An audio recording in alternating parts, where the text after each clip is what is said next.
Fala pessoal, tudo bem? Tudo tranquilo? Boa noite, tudo certo? Cara, quem é muito próximo, mais próximo de mim, sabe que eu sou completamente obcecado por investimento, mercado financeiro no geral. Estou até com vários livros aqui para ler. Esse aqui, curiosamente, do Nassim Taleb, que eu comprei, ainda não li, comprei usado no estante virtual, porque esses livros são meio difíceis de achar no Brasil e tal. E eu queria ler em inglês para ter a experiência, né, que o autor quis passar. Mas por que eu estou falando isso? Eu sou, completamente apaixonado por mercado financeiro, investimento, não sei o quê. E eu comecei os estudos já tem 3 anos e blá, eu acho, lá atrás, quando o meu ex-cunhado e o Daniel, que é um grande amigo meu de infância, me indicaram alguns livros. E aí eu comecei justamente pelo O Mais Importante para o Investidor e o Investidor Inteligente do Benjamin Graham, que é como se fosse o mentor do Warren Buffett, que é o bilionário famoso aí. Então, hoje eu queria falar um pouco assim só sobre investimento, filosofia de investimento e tal, e mais focado em investimento em ações, né? Sem falar muito de renda fixa hoje. E, embora assim, hoje em dia o meu portfólio pessoal esteja sendo, obviamente, não administrado por mim, esteja sendo administrado por uma empresa de wealth management especializada e tal, esteja alocado acho que 80% em renda fixa e 20% em renda variável. O que eu gosto mesmo de estudar, de saber e de ler os balanços e os demonstrativos financeiros, minha paixão mesmo é renda variável, é bolsa de valores, seja brasileira, americana e tal. Eu gosto muito de passar o dia lendo os sites, lendo aquele carteira de fundos, lendo Mais Retorno, lendo esses sites todos e comparando os fundos de investimento, comparando as ações e tal. Eu acho isso muito legal. E a filosofia que eu aprendi nesses livros todos que eu li nesses últimos anos sobre esse assunto é sempre a filosofia do velho investe, né? Que é um investimento em valor que vai justamente assim, meus amigos aí, economistas do mercado financeiro, sendo-se à vontade para me dar esporro e me corrigir nos comentários, principalmente o Fernando e o Daniel. Mas o velho investe em parte do princípio de que o mercado financeiro, né, as ações, o mercado ele é ineficiente, né? Tem a tese do mercado eficiente, que os preços estão sendo, que as ações, né, digamos assim, estão sendo negociadas nos preços corretos, e tem a tese do mercado ineficiente. A tese do mercado ineficiente defende que as ações estão sendo negociadas a preços incorretos, estão precificadas incorretamente, e que em algum momento no futuro elas serão precificadas de acordo com o seu valor intrínseco da companhia, da empresa, né, da firma. Então, você enxerga o mercado financeiro, né, a bolsa de valores, nada mais é do que um meio, né, um método de você ter acesso a comprar pequenos pedaços de empresas. Isso não é um cassino, não é uma forma de fazer um,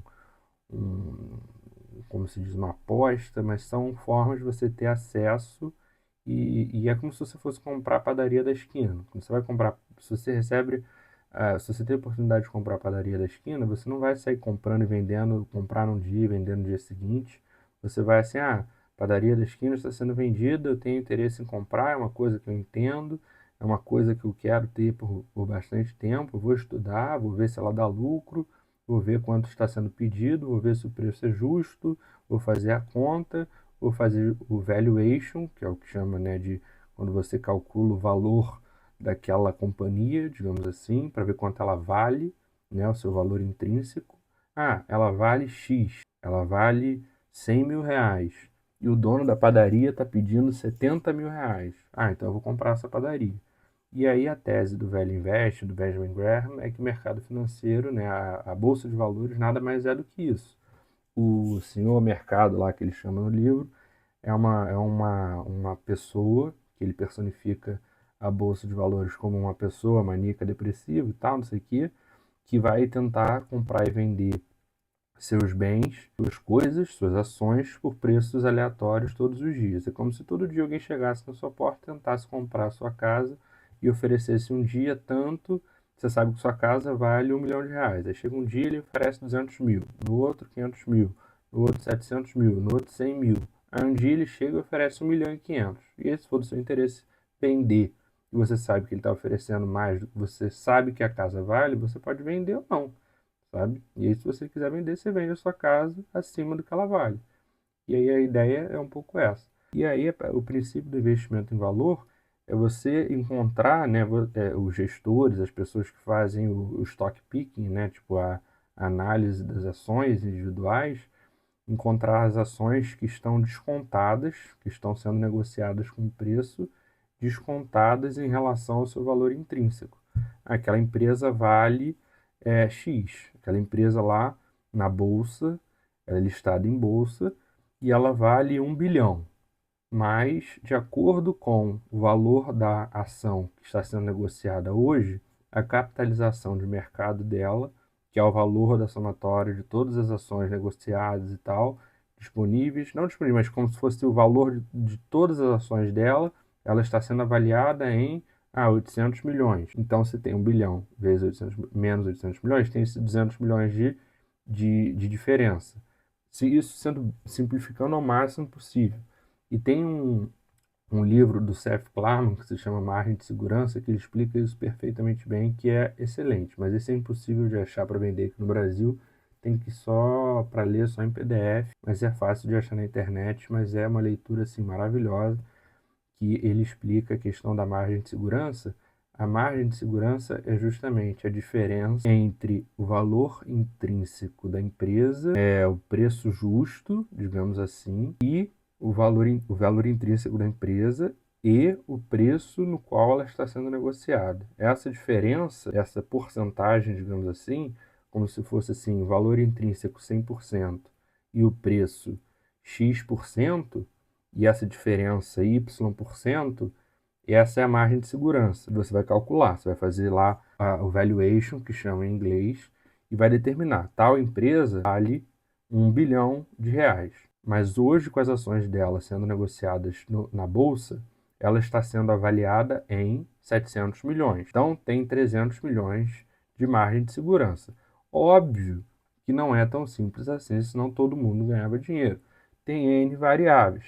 Tem empresas de consumo cíclico, tem commodities, tem ciclo de juros, são infinitas e infinitas, infinitas variáveis. Tem o que o Warren Buffett chama de moat, do business moat, né? Que moat é o lago em volta do castelo, que ele quer dizer barreira de entrada, né? Que quando às vezes uma empresa pode estar extremamente barata, mas tem uma barreira de entrada baixíssima, ou seja, qualquer pessoa pode se tornar uma competidora, qualquer empresa pode se tornar uma competidora super facilmente.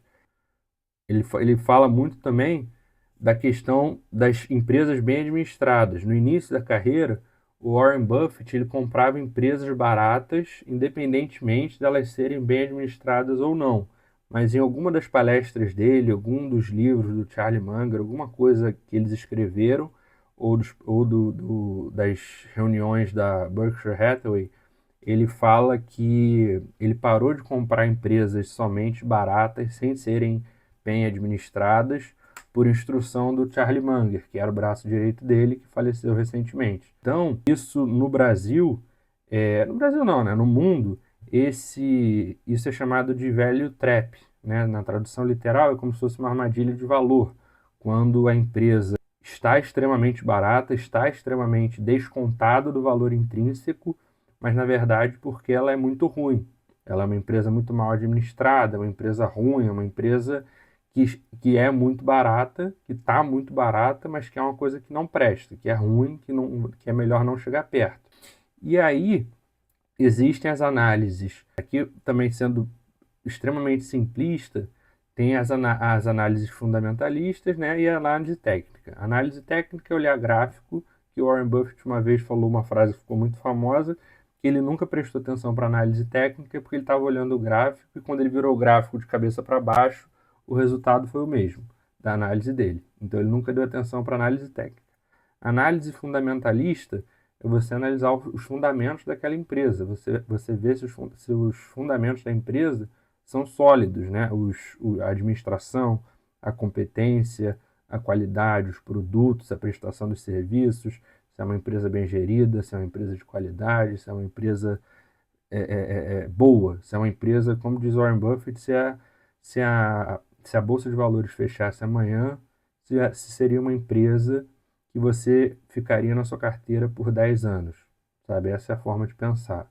Se a Bolsa fechasse amanhã e você não pudesse mais negociar, você ficaria com aquela empresa na sua carteira por 10 anos. Isso é o que ele sempre pensa antes de comprar uma nova ação, como ele mesmo já disse em várias reuniões da Berkshire Hathaway. E aí tem diversos também índices fundamentalistas, né? O retorno em capital investido, o retorno em equity, né? O retorno da equidade, o EBITDA, que é o lucro antes do earnings before interest, tax amortization, não sei o que lá, lucro before juros, custos, amortização, depreciação, essas coisas todas. Tem enterprise value, são os índices fundamentalistas. O PNI, que é Prices Earning, preço por lucro, que é o que mais ou menos, muito mais ou menos, vai dizer se a ação está cara ou não em relação aos pares daquele setor da economia. E são diversas outras temáticas que são extremamente interessantes na hora de tomar uma decisão de comprar uma empresa. E aí fazer análise de crescimento nos últimos 5, 10 anos, fazer uma perspectiva para o futuro, mas sem tentar prever o futuro. Nos últimos 5, 10 anos, se houve uma distribuição concreta de dividendos, sem ser aquela coisa do que o brasileiro tem de renda passiva, dividendo, dividendo, dividendo. Não, tipo, o dividendo é importante para que você veja que aquele business, que aquele negócio, que ele gera capital. E o Warren Buffett fala que sempre $1 tem que gerar $1. O $1 investido tem que gerar $1 de valor. E tem uma outra tese também, só que vai ter que ficar para outro vídeo, que já está muito, muito longo, que o dividendo ele só deve ser distribuído quando o gestor não sabe o que fazer com o dinheiro.